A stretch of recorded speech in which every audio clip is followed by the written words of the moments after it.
Carolina for 3 minutes. Gentleman's recognized. 3 minutes.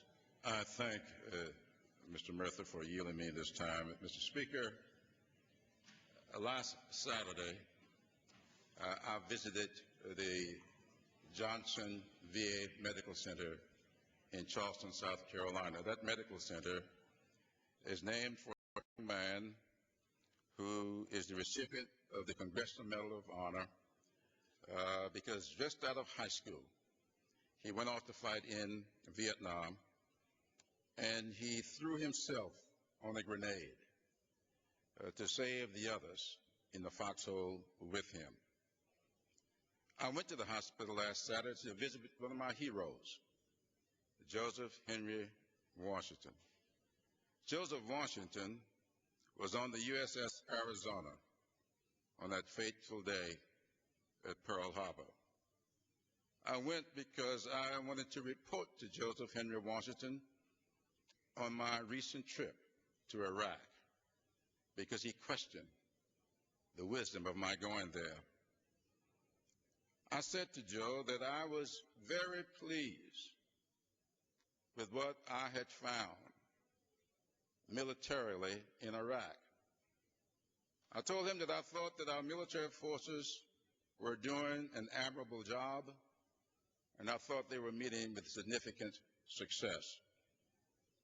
But I said to him, Uncle Joe, I am very, very disappointed in what I have found on the domestic front. We're not going to win the hearts and minds of the people of Iraq until we can give them a police force that believes and is committed to law and order, not one that is 80% corrupt. I said to him that I did not think that we were going to be successful in Iraq until we involve the Iraqi people in the reconstruction efforts.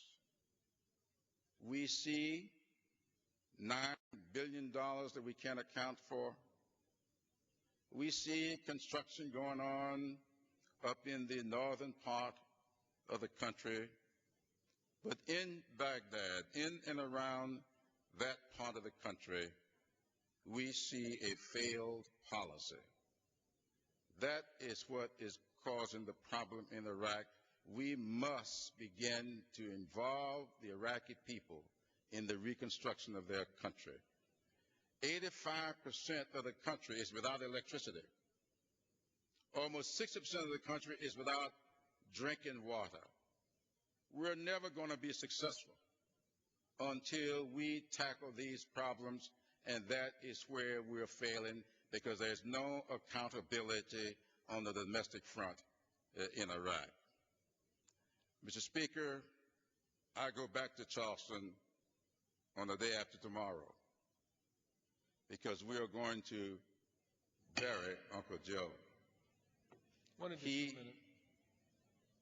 One additional minute. Minute. Thank you, sir.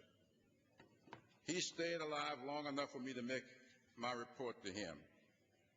And for over 45 years in my consultations with him, he never wanted to talk about his experiences on the USS Arizona or his experiences after returning home.